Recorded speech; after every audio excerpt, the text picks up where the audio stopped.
Willkommen zu Frequent Traveler TV, heute wieder mit einer frisch gepressten Sendung für euch. Themen, die ich euch mitgebracht habe, sind natürlich aus der Welt der Lufthansa, aus der Welt der Boeing und auch aus der Hotelgruppe Hyatt. Fangen wir mit Hyatt an, World of Hyatt Promotion, die dieses Jahr kommt. Und zwar ist das die Bonus Journeys. Dann haben wir ein Lufthansa Allegris, nennen wir es einfach mal Update, wie es dort zur Zeit aussieht, was es an Flugzeugen gibt und so ein paar Infos drumherum. Weiter haben wir Boeing. Boeing hat die Zahlen für 2024 bekannt gegeben und geht abwärts. Wir haben dann Lufthansa streicht weitere China-Strecke zusammen. Also auch hier nochmal Probleme im Konzern. Und Korean Air. Da fliegt zwei Flugzeuge. Und zwar Modelle.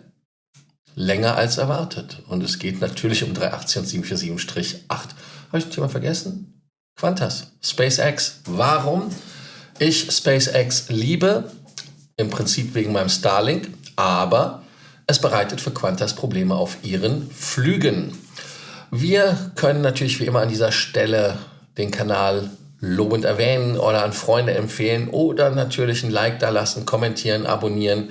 Die Frage des Tages, die noch kommt, sind sogar 3 Stück heute, beantworten und Kanalmitgliedschaft. Also, geht direkt los und wir gehen in Medias Res. Das erste Thema ist die Lufthansa. Die Lufthansa streicht eine weitere China-Strecke und der Grund ist genau wie bei der ersten Strecke, und zwar die erste Strecke, die reduziert bzw. gestrichen worden ist Peking. Man ist ja von Frankfurt aus nach Peking geflogen. Das hat man dann einfach gesagt, macht man nicht mehr. Und man ist nur noch nonstop über München nach Peking verbunden mit einem 340-300er. Das ist die LH 720, 721 ist die Paarung.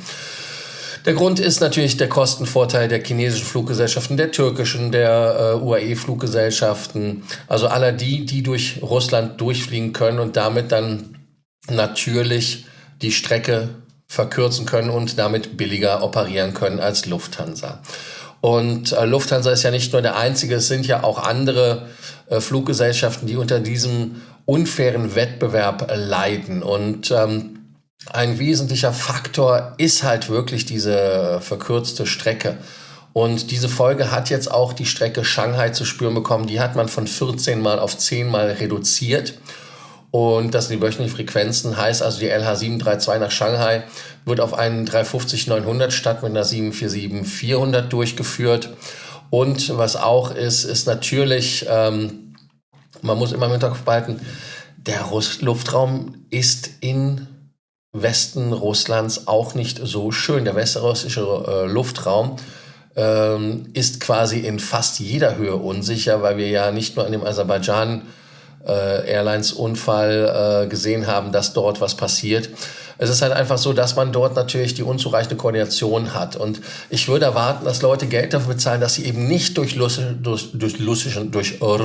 Luftraum, zumindest habe ich Wodka wahrscheinlich getrunken, nee, es war Coca-Cola. Also insofern hat man da halt wirklich gesehen, dass der russische Luftraum halt ein Problem ist, weil die Koordination, und das ist das, was ich sagen wollte, zwischen militärischer und ziviler Luftfahrt eher ein Problem darstellt. Und die Warnung ist halt wirklich auch Moskau, St. Petersburg, Jekaterinburg und damit würde ich persönlich auch jetzt nicht wirklich gerne durch russischen Luftraum fliegen. Selbst das Fliegen am russischen Luftraum, also Estland, Tartu oder an der finnischen Grenze, ist schon schwierig durch dieses Jamming. Also bin mal gespannt, was da passiert. Aber die Leute meiden es einfach, weil sie halt sagen, dass man dort halt wirklich zu viel Geld zahlt. Also die Leute gehen nach billig. Das ist halt das Dilemma. Wir haben da eine Frage des Tages, und zwar ist die Frage, versteht ihr, dass Lufthansa weniger nach China fliegt? Also ist das für euch ein Grund, wo ihr sagt, ja, die Lufthansa argumentiert zu Recht, dass man nicht fliegen kann, weil man dort finanzielle Nachteile hat? Oder sagt ihr, ach, das ist die luftdeutsche Staatsairline, die müssen den Arsch zusammenkneifen, die müssen dahin fliegen, was sie ja eigentlich tun? Also da bin ich mal gespannt, was eure Einschätzung der Situation ist als Armchair CEO.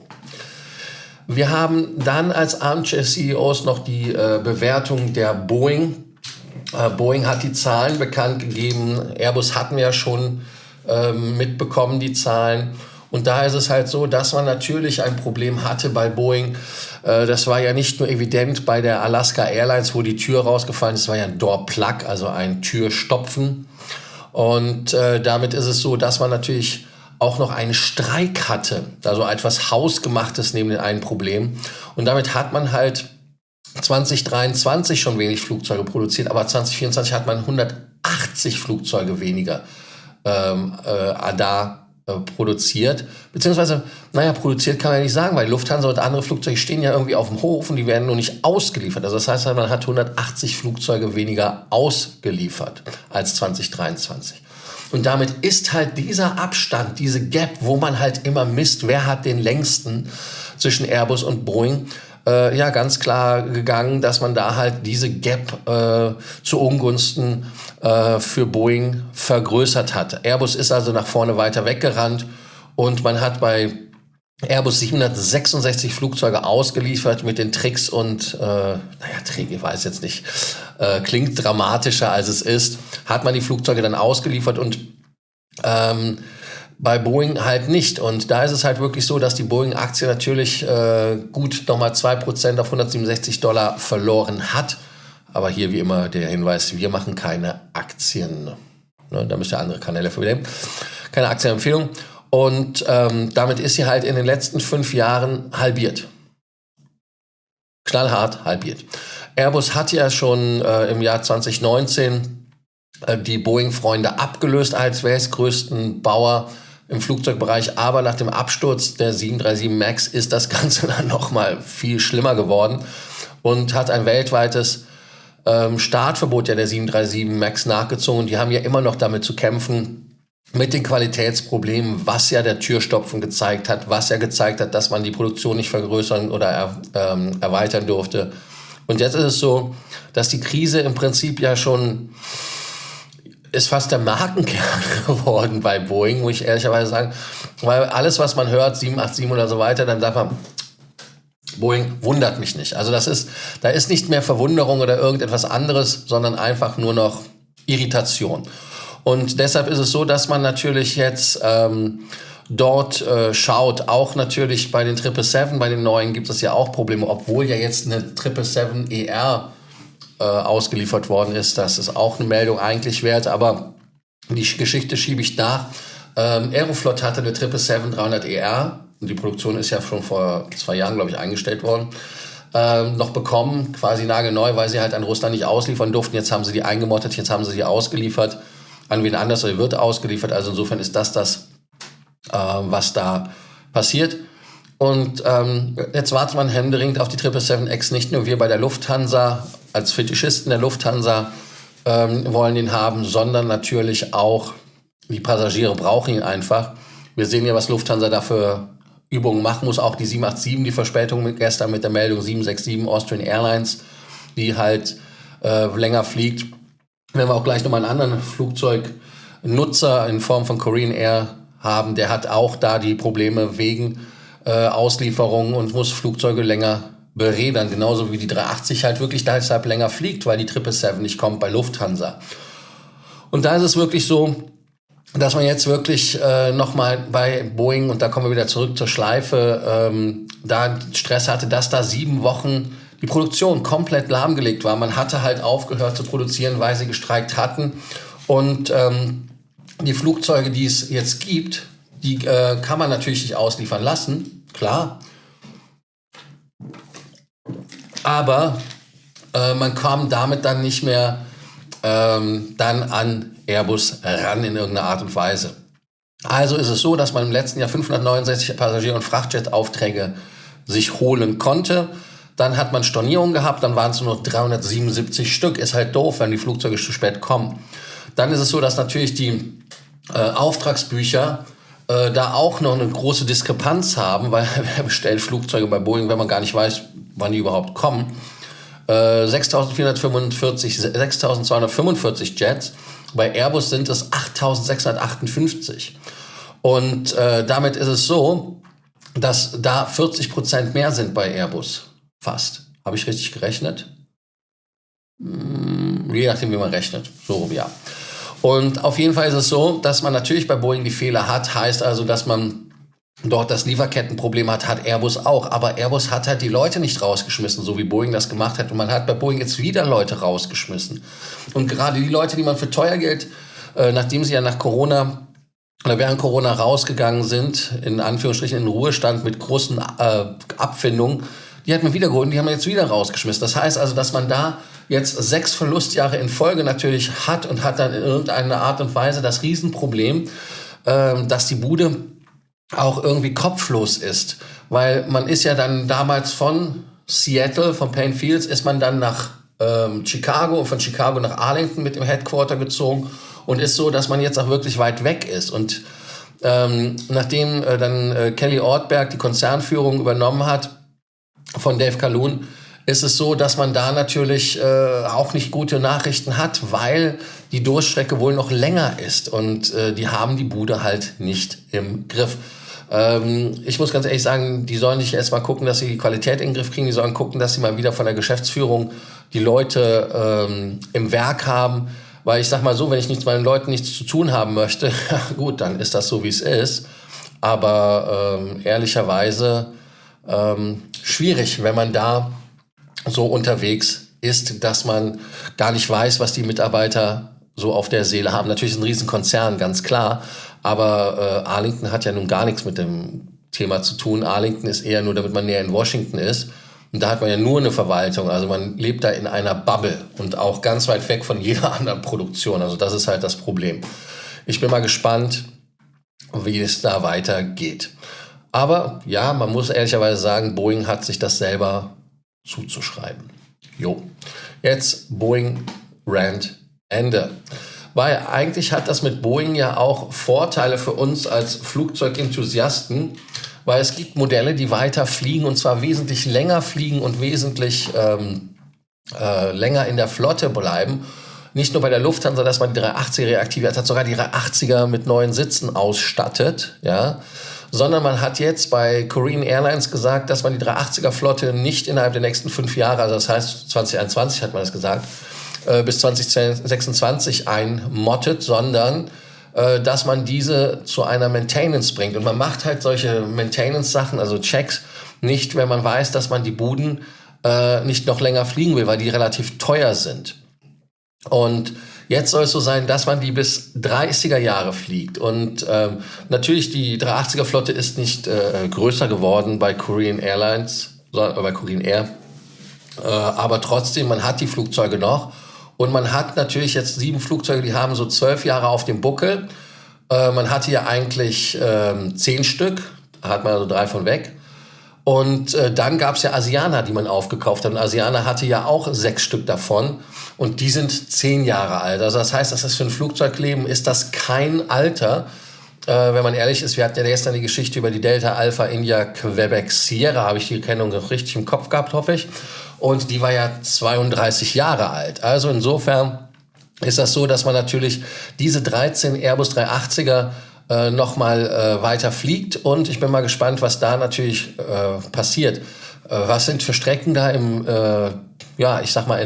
Port? Natürlich die ganzen High-Density-Strecken, wie zum Beispiel Seoul nach New York oder nach Los Angeles. Also solche Strecken wird es da weiterhin geben. Und ich bin mal gespannt, ob sie da natürlich auch die First-Class-Kabine, die da in die Jahre gekommen ist, oder aber auch andere Sachen in dem Flieger erneuern und da vielleicht sogar ein neues Business-Class-Produkt reinbringen, die First-Class vielleicht abschaffen, ich weiß es nicht. Und da mal gucken, also ich bin mal gespannt, was da passiert, weil die First Class wird ja nicht mehr als First Class verkauft. Also die Maschinen sind da noch weiter am Bleiben. Auch die 747-8er, die werden auch noch weiter betrieben. Das sind natürlich Lieferungen aus 2012 bis 2017. Und die haben natürlich auch noch kein Alter. Und das ist natürlich, dass sie noch ein Flugzeug haben, was für die Regierung als VIP-Flugzeug betrieben wird. Ich bin mal gespannt, was da passiert. Naja, auf jeden Fall hat man ja einige Korean 747-8er an die US-Regierung verkauft. Die werden dann diese sogenannte Doomsday-Flieger. Also das heißt, wenn um uns herum die Atomraketen explodieren, wird die Regierung weiter fliegen in den USA. Die sollen halt diese 747-200er, glaube ich, sind das auch, oder sind das noch ältere Buden, ersetzen. Also auf jeden Fall ist es so, dass die Flugzeuge länger bleiben, als man es erwartet hatte. Und die 380er werden halt wahrscheinlich bis 2030 bleiben und die 747-8 dagegen auch nirgendwo hin, auch wenn das eine kleinere Flotte ist von nur 4 Flugzeugen, die sie haben. Und ich bin mal gespannt, was da noch passiert. Und was natürlich auch interessant ist, warum? Ja, ganz einfach, weil die neuen Flugzeuge nicht kriegen. Also da ist ganz klar hier wieder Boeing schuld, muss man natürlich so sagen. Wir gehen weiter mit der Qantas und bei der Qantas hat man ja ultra lange Strecken. Das heißt also, die müssen ja von Australien durch die halbe Welt fliegen, um irgendwo hinzukommen. Da ist ja nichts, da passiert ja nichts und deshalb ist es so, dass die, wenn die über den südlichen Indischen Ozean fliegen, wo wirklich nichts passiert, ja, also wirklich gar nichts passiert normalerweise, ist es so, dass da natürlich die Freunde von Qantas fliegen und die fliegen da zum Beispiel von Sydney nach Johannesburg und das ist so eine Route, die 11.044 Kilometer lang ist und man fliegt da auch sogar über die Antarktis und an den Eisbergen vorbei und jetzt ist es so, dass man natürlich ab und zu mal wirklich da ein Problem hat, denn dort ist auf der Flugstrecke für SpaceX eine Art Re-Entry Zone für deren, nennt man es, Debris, also das heißt für den Weltraumschrott. Und da ist es so, dass man dort da von den US-Behörden immer so eine antizipierte Re-Entry Zone bekommt, dass sie also da diese Strecke vermeiden müssen und diese Area vermeiden müssen. Und die haben halt verschiedenste Flüge deshalb nach Johannesburg aufgrund der Hinweise der US-Regierung umleiten müssen, beziehungsweise sogar festhalten müssen, dass die also erst später losflogen, da die natürlich da mit gerechnet haben, dass da natürlich dann irgendetwas runterkommen kann. Und da ist es so zum Beispiel, dass man dort 4 Stunden zum Beispiel am 10. Januar, 8. Januar, am 23. Dezember hat, weil ihr merkt ja, SpaceX startet ja Raketen wie Hulle. Und da ist es so, dass der Kollege, der dafür zuständig ist, und zwar ist das der Herr Ben Holland, das ist der Head vom Qantas Operations Center, sagte, wir versuchen die Änderungen für unsere Timetable im Voraus zu machen und dadurch, dass aber die ganzen Starts so hin und her geschoben worden ist es natürlich so, dass man dort auch verspätet Nachrichten bekommt und damit haben sie dann natürlich auch das Problem, dass sie die Flüge halt relativ spät erst verschieben können. Also insofern ist es so, dass man natürlich dann Teams hat, die die Kunden informieren und dass man dann halt versucht, das Ganze so reibungslos zu machen, ohne dass die Passagiere davon so stark beeinflusst sind.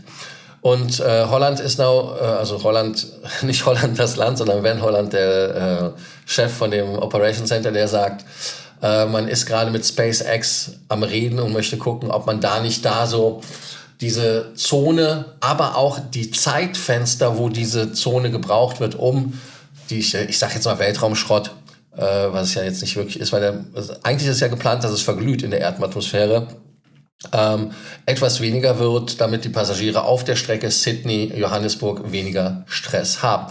Also auch eine interessante Geschichte. Ich finde es spannend, dass man so etwas auch mal mitbekommt. Wir haben ein Thema, was wir natürlich alle mitbekommen haben über Jahre und das ist Allegris. Lufthansa Allegris, da sollten wir mal gucken, was bei Allegris so Phase ist.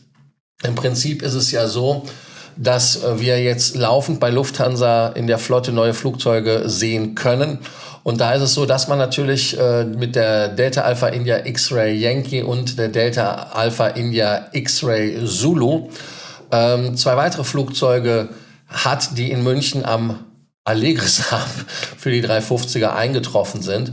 Und die Maschinen werden auf die Langstrecke vorbereitet. Das muss gemacht werden, da werden ein paar Sachen gemacht.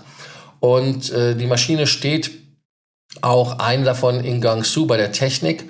Und dort wird wohl die First Class nachgerüstet werden. Das ist so das, was man hört, was da passiert. Und da die ersten 5 Maschinen natürlich ohne die vordere Kabine starten, übrigens nicht von den neuen Maschinen, das ist eine alte, die gegangen ist. Ich gebe euch gleich die Kennung, ich meine, das wäre die X-Ray Romeo. Und zwar ist das so, dass die ja ohne die First Class gekommen sind.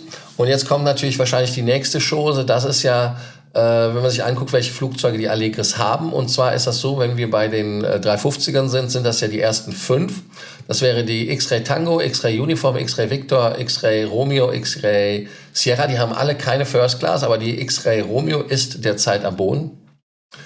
Dann die erste Maschine mit der First Class ist die X-Ray Whiskey. Das ist auch eine 350 und die haben alle schon die First Class drin. Die X-Ray, die X-Ray Yankee und Zulu, die hatte ich ja eben genannt. Die sind dann nochmal in Bearbeitung. Strecken, die es aktuell ja gibt, die man fliegt mit der Lufthansa Allegris, ist Shanghai, allerdings von München aus, alles natürlich logischerweise San Francisco, New York, Mumbai, Bengaluru und Kapstadt.